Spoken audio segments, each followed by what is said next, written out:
धनधान्य देई ही काळी आई धनधान्य देई जोडते मनाची नाती आमची माती आमची माणसं आमची माती आमची माणसं आमची माती आमची माणसं आमची माती आमची माणसं आमची माती आमची माणसं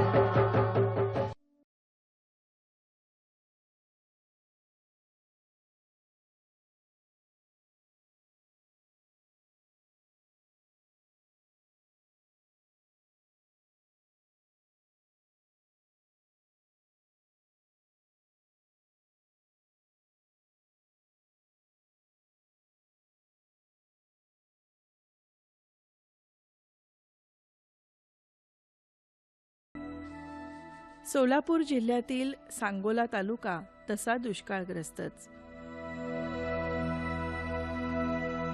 येणाऱ्या उण्या अधुऱ्या पावसावर पारंपरिक पिकं घेत येथील शेतकरी कशीबशी गुजराण करतात.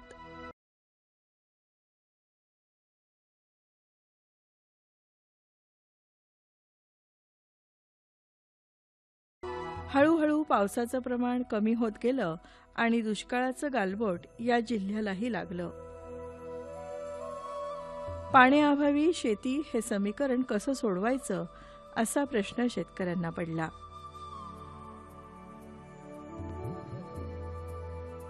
त्यातच 100% अनुदानावर शेततळ्याची योजना जाहीर झाली आणि सांगोला तालुक्यातील अकोला वसूद इथं राहणाऱ्या विठ्ठल शिंदे यांना आशेचा किरण दिसला.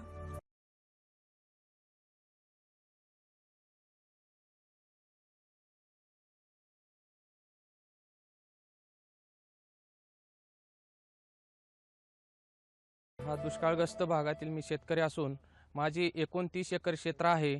कायम सतत दुष्काळ असल्यामुळे हंगामी बागायत या ठिकाणी होत असे. पूर्वी पारंपरिक शेती व्हायची, गहू बाजरी मका यासारखी वेगवेगळी पिकं व्हायची. परंतु 2013 साली एक राष्ट्रीय फलोत्पादन अभियानांतर्गत एक 100% अनुदानातून शेततळ्याची योजना राबवली गेली. त्यामुळे 2013 पासून माझ्या शेतीची खरी सुरुवात झाली. 30 एकर क्षेत्रामध्ये त्यांनी बोर, पपई, गहू, हरभरा, तूर, कलिंगड यासारख्या विविध पिकांची लागवड केली. त्यामुळे उत्पन्नात सातत्य राहून त्यांना नफ्याची हमी कायम राहिली.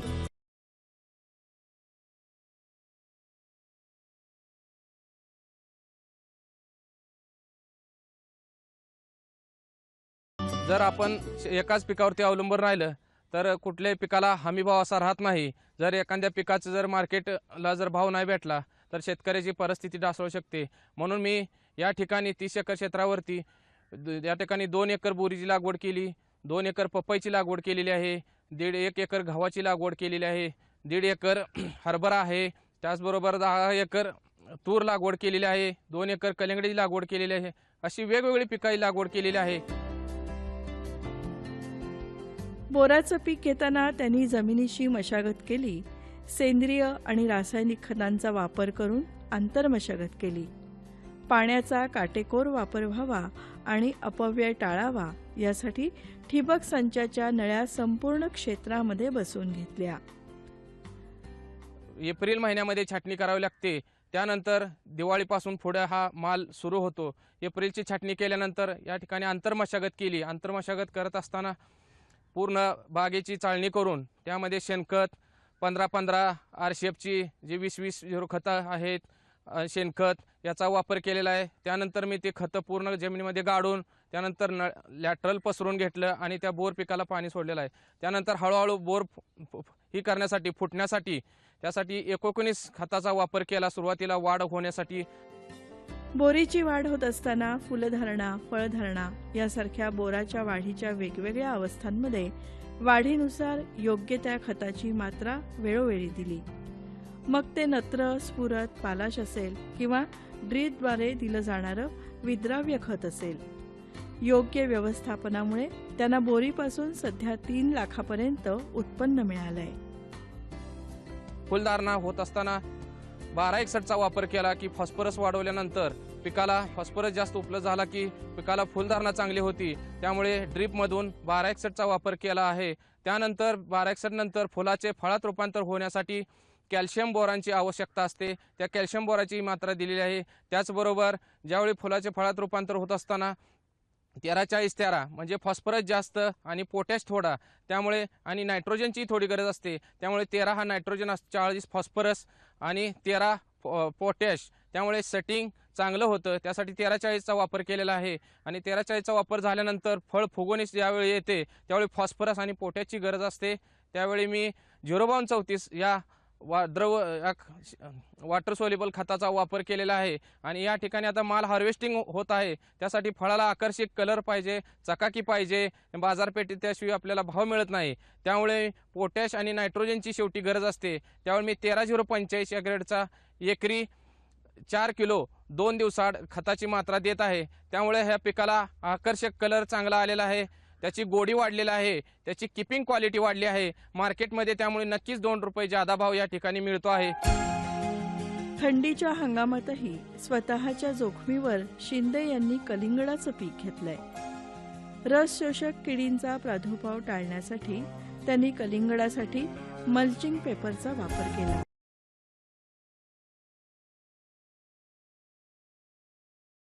कलिंगड पीक थंडीमध्ये सहसा कोण घेत नाही, कारण का थंडीमध्ये पिकाचं जे शाकीय वाढ आहे ते पूर्ण होत नाही, कारण का पिकाला जे पाण्याचं असतं जे वाढ असते ते थंडीमुळे होत नाही, आकुंचन पावलं जातं। त्यामुळे जर आपण जर विचार केला तर कुठल्याही पिकाची आपण रिस्क घेतल्याशिवाय, कुठल्याही पिकाला आपण नीट संगोपन केल्याशिवाय आपल्याला हमी बाजारभाव भेटणार नाही। त्यामुळे ह्या वर्षी मी थंडीत देखील 2 एकर कलिंगडाचा प्रयोग केलेला आहे।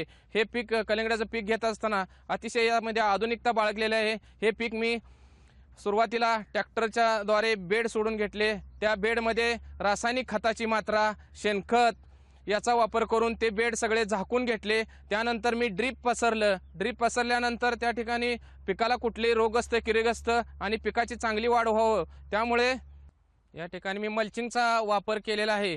मल्चिंग पिकाला केल्यामुळे रस शोषक किडीचा प्रादुर्भाव जो पिकाला होत असतो तो फार कमी, रस शोषक किडी आपल्याला नियंत्रित करता येतात। जर मल्चिंग नाही केला तर त्या पिकाला रस शोषक किडी जमिनीमध्ये जे शत्रू किडी जे लपून बसतात आणि संध्याकाळी पिकावरती अटॅक करतात, त्यामुळे त्यापासून मल्चिंग केल्यामुळे त्यापासून आपल्याला तो कीटक आहे तो आपल्या पिकाला नुकसान करणार नाही। कलिंगडाच्या रोपांची योग्य अंतरावर लागवड करून वेलींची वाढ चांगली होण्यासाठी त्यांनी NPKचा आधार घेतला। त्या मल्चिंग पसरल्यानंतर मी या ठिकाणी नर्सरीमधून रोप तयार करून घेतलं। या रोप तयार करून घेतल्यानंतर त्याची रोप चांगल्या प्रकारे वाढ झाल्यानंतर ते रोप मी 2 वळीतले अंतर 7 बाय आणि 2 रोपातील अंतर 1 फूट असे ठेवून डबल लाईन पद्धतीने लागवड केलेली, म्हणजे एकाच बेडवरती समोरासमोर दोन्ही रोपातील 1 फूट अंतर आणि 2 वळीतील 60 फूट अंतर अशा पद्धतीने लागवड केलेली आहे। ही लागवड करायला सुरुवातीला 4-5 वेळा म्हणजे आळवणी केलेली आहे पिकाला, कारण सुरुवातीच्या वेळी लगेच ते पिकांना मुळ्या सुटत नसतात, जमिनीमध्ये मुळी फुटत नसते। त्यासाठी मी पहिल्यांदा ह्युमिक ॲसिडचा वापर केलेला आहे। ह्युमिक ॲसिड नंतर त्याला 19 खताची, झायम वगैरे या खताची मी मात्रा दिलेली आहे, म्हणजे त्या पीक सक्षम होऊन त्याच्या लगेच जमिनीमध्ये मुळ्या पसरतात। यासाठी मी सुरुवातीला 4-5 आळवण्या केलेल्या आहेत।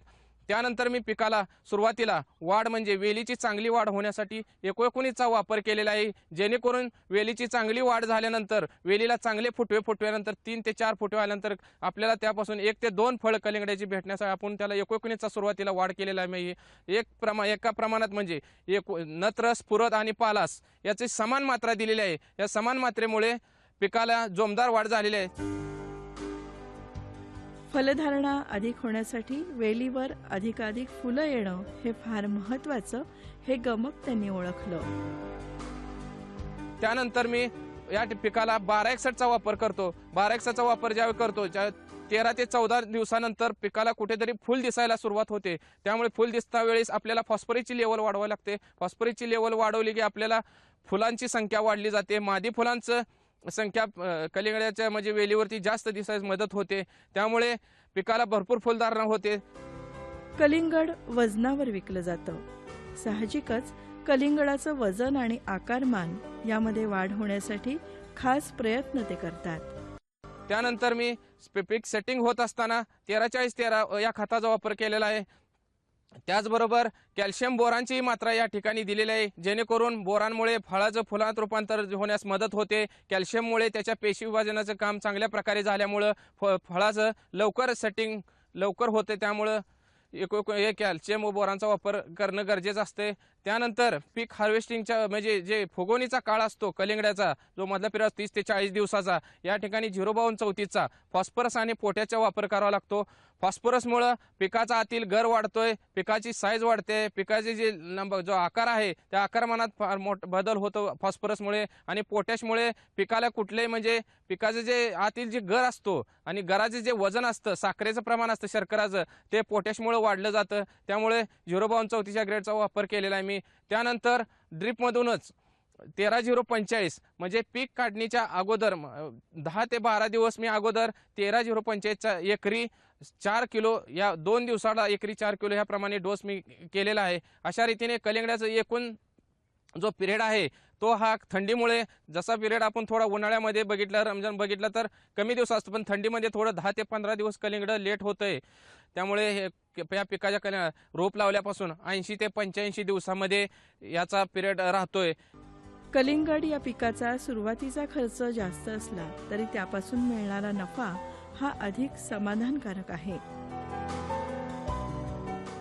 याला एकूण खर्च जर आपण विचार केला तर कलिंगडाला एकरी 50,000 रुपये खर्च येतो. कारण का शेणखत, रासायनिक खत, मल्चिंग पेपर, मजूर, बियाणाचा खर्च, रोपाचं तयार करण्याचा खर्च, हा खर्च जास्त असतो कलिंगडाला. म्हणून सुरुवातीचा खर्च हा जास्त राहतो.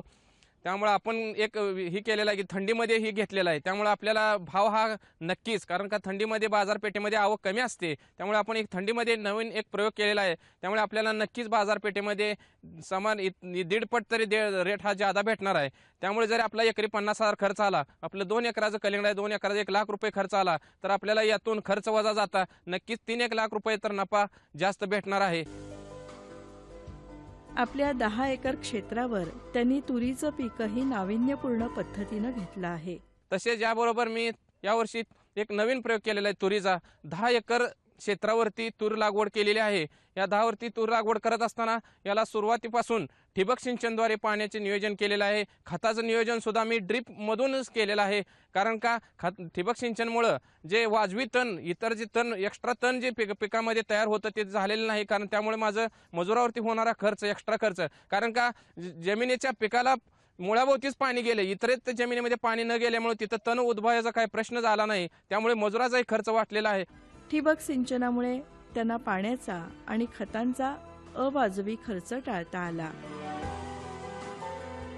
मला बाबा एकरी तुरीसाठी 25 किलो नत्राची गरज असते, त्यावेळी मला 25 किलो मला मोजून खत देता आलं, 25 किलो नत्र देता आलं. ह्या ड्रीपमुळे एक मला फायदा झाला. त्याचबरोबर स्फुरद पिकाला 25 किलो गरज असते, त्याचबरोबर आणि 50 किलो पोट्याची गरज असते. म्हणून मला हे बरोबर ॲक्युरेट प्रमाणे मला खताचं नियोजन करता आलं. त्यामुळे पिकाचं खताचं नियोजन चांगल्या प्रकारे झालं, मुळानेही ते शोषण चांगल्या प्रकारे झालं. ड्रीपमुळे जमीन भुसभुशीत होते, जमिनीचा ह्युमस वाढतो, त्यामुळे तूर पिकाला अपटेकचं प्रमाण वाढलं. त्यामुळे तूर पिकालाही भरपूर प्रमाणात फुलधारणा झाली आणि या ठिकाणी भरपूर फुलधारणा झाल्यामुळे त्याचं फळाती रूपांतर झालं. एका तूर पिकाच्या शेंगामध्ये माझं 5-5 बियाणं आहेत. एका तुरीया झाडाचा विचार केला तर 500 ते 600 शेंग एका तुरीच्या झाडाला झालेला आहे. त्यामुळे माझं एकरी टनेजमध्ये एकरी टनेजमध्ये जे उत्पन्न आहे त्यामध्ये भर पडली अजून. म्हणजे मला माळरान असून तूर हे तसं विचार केला तर महाराष्ट्राच्या काही भागात म्हणजे लातूर असेल, बुलढाणा तिकडला लातूर, विदर्भ मराठवाडा असेल, इकडे कर्नाटक असेल, पण सोलापूर जिल्ह्यात जो पश्चिमेचा भाग आहे फार प्रमाणात, कारण का खडकाळ मारण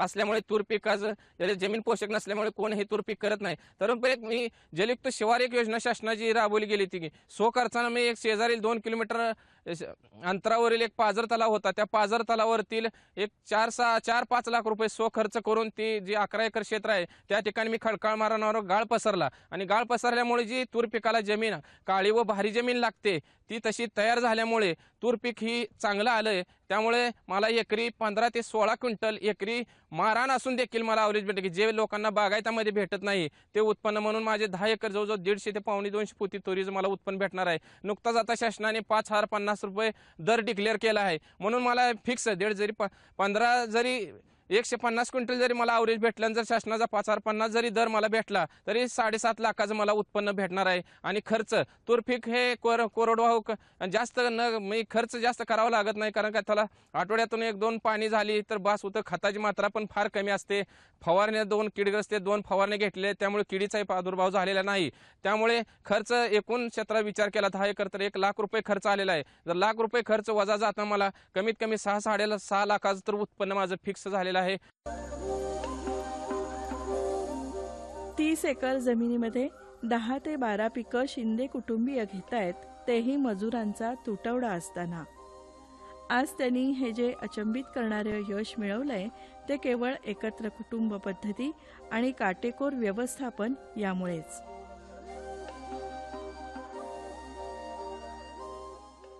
आमची माती आमची माणसं. डाळिंब पिकातही त्यांनी 2-2 बहार घेतलेत.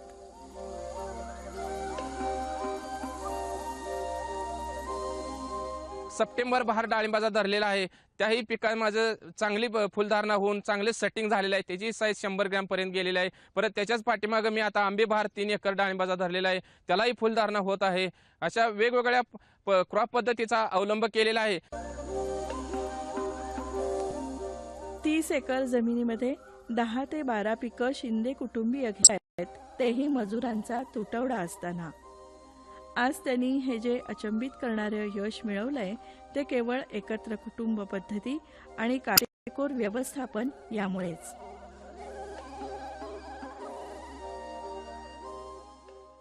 जरी एका पिकामध्ये दर नाही सापडला तर दुसऱ्या पिकामध्ये दर भेटेल. जर दुसरा नाही पकडला तिसऱ्या पिकामध्ये अशा वेगवेगळ्या 8 ते 9 पिकांचा मी प्रयोगशीलता ह्या शेतामध्ये दाखवले. त्यामुळे मला जरी 2-3 पिकामध्ये भाव कमी भेटला तर इतर 2-3 पिकात जरी भाव माझा कव्हर होऊन तिथे उत्पन्न वाढून माझी जी कुटुंबाची आमची एकत्र कुटुंब आहे त्याची परिस्थिती नक्की सुधारणा आहे. कारण का सांगोला सतत दुष्काळ असल्यामुळे पाण्याचं काटेकोरपणे नियोजन करावं लागते. प्रत्येक पिकाकडे बारकाईने लक्ष द्यावं लागतंय.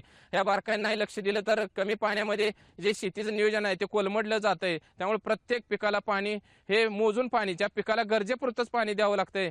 म्हणून ह्या सगळं जे एकंदरीत सगळं कुटुंबाचं जे नियोजन आहे आमच्या सगळ्यांचं प्रत्येकाकडे वेगवेगळे नियोजन जाते. पाण्याचं नियोजन एकाकडे राहतंय, जे फवारणीचं जे रोगग्रस्त किडी होणे याच्याकडे नियोजन जाते, लेबर असतात शेतामध्ये त्यांच्याकडे एकाकडे नियोजन राहते. असं प्रत्येकाला वेगवेगळी कामं वाटून दिल्यामुळं एकत्र कुटुंबाचा किती मोठा कुटुंबाला फायदा होऊ शकतो याचं एक उदाहरण एक आमच्या डोळ्यासमोर सगळ्यांच्या समोर डोळ्यासमोर आहे.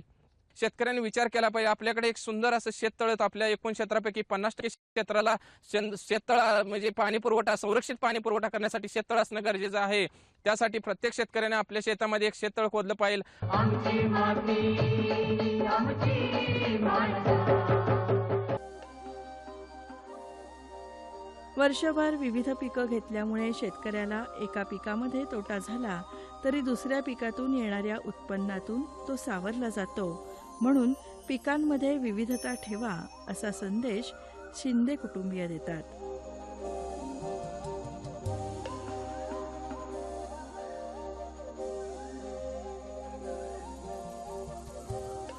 माझा एक शेतकऱ्यांना असा संदेश आहे की शेतकऱ्याने आपला सांगोला हा सतत दुष्काळाचा आहे. त्यामुळे पर्जन्य गोष्टी 2000 आपण 2000 पासून विचार केला तर पर्जन्य गोष्टी वरचेवर कमी कमी होत चाललेले आहे. त्यामुळे बागायतीखाली असणारं क्षेत्र हे वरचेवर कमी होत चाललेलं आहे. शेतकरी खचून चाललेला आहे. तर शेतकऱ्याने एक संरक्षित पाण्याचा साठा त्यासाठी आपल्याकडे एकूण क्षेत्रापैकी कमीत कमी उन्हाळ्यामध्ये जरी 50% जरी क्षेत्र आपलं बागायत राहिलं, कारण का उन्हाळ्यामध्ये बऱ्याच पिकांना भाव जादा असतो आणि पिकांचा जो रोग असतं खतांचा खर्च जे इतर खर्च होणार असतो एक्स्ट्रा खर्च तो फार कमी असतो, कारण पीक पण चांगलं येत असतं. त्यामुळे शेतकऱ्यांनी विचार केला पाहिजे. आपल्याकडे एक सुंदर असं शेततळ आपल्या एकूण क्षेत्रापैकी 50% क्षेत्राला शेततळ म्हणजे पाणी पुरवठा संरक्षित पाणी पुरवठा करण्यासाठी शेततळ असणं गरजेचं आहे. त्यासाठी प्रत्येक शेतकऱ्याने आपल्या शेतामध्ये एक शेततळ खोदलं पाहिजे आणि प्रत्येकाने एकाच पिकावरती न अवलंबून राहता. आता सांगोला म्हटलं की डाळिंब आलं, नुसतं डाळिंबच जर डाळिंबावर आता बघताय तुम्ही तेल्या रोगाचा जास्त प्रादुर्भाव होत आहे. जर तेल्या रोगाने डाळिंब जर गेलं तर पुढचं मग कुटुंब कसं चालायचं, कुटुंबाचं सगळं आधार तुटतो. त्यासाठी इतर पिकाचा अवलंब केला पाहिजे, वेगवेगळ्या पिकाचा क्रॉप पद्धती अवलंबली पाहिजे. त्यामुळे शेतकऱ्यांना जर एका पिकामध्ये तोटा झाला तर दुसऱ्या पिकामध्ये त्याचा भरून निघणार आहे तोटा आणि कमीत कमी त्या कुटुंबाला आर्थिक जे असतं प्राधान्य मिळेल त्याला. त्यामुळे प्रत्येक शेतकऱ्यांनी वेगवेगळ्या पद्धतीचा वापर केला पाहिजे. खताचा, रासायनिक खताचा जो वापर केला पाहिजे. सेंद्रिय खत कमी न, कारण का सेंद्रिय खताचा वापर करत असताना त्याचा सुरुवातीला वापर केला पाहिजे. म्हणून अशा जर पीक पद्धतीचा, वेगवेगळ्या पद्धतीचा आपण वापर केला तर आपल्याकडे आत्महत्या करण्याची वेळ येणार नाही. कारण का एकच पिकामध्ये आपलं जर उत्पन्न घटलं तर ते खचून न जाता आपल्याला बळकटी मिळेल इतर पिकामुळे आपल्याला. त्यामुळे आत्महत्या म्हणून प्रत्येक शेतकऱ्याने वेगवेगळे वापर करून प्रत्येकाने वेगवेगळ्या पिकाचा वापर करावा, वेगवेगळी क्रॉप पद्धती आपल्या शेतामध्ये राबवावी, असाच माझा शुभ संदेश सगळ्या शेतकऱ्यांना राहील. त्यामुळे कुठल्याही शेतकऱ्यासमोर आर्थिक संकट उभा राहणार नाही, ते सहजासहजी तो बाजूला सारेल. हेच माझा शुभ संदेश आहे शेतकऱ्यांना. आपणही या शेतकऱ्यांचा आदर्श डोळ्यासमोर ठेवून दुष्काळातही संरक्षित पाण्याच्या जोरावर शेतामध्ये नंदनवन फुलवू शकतो.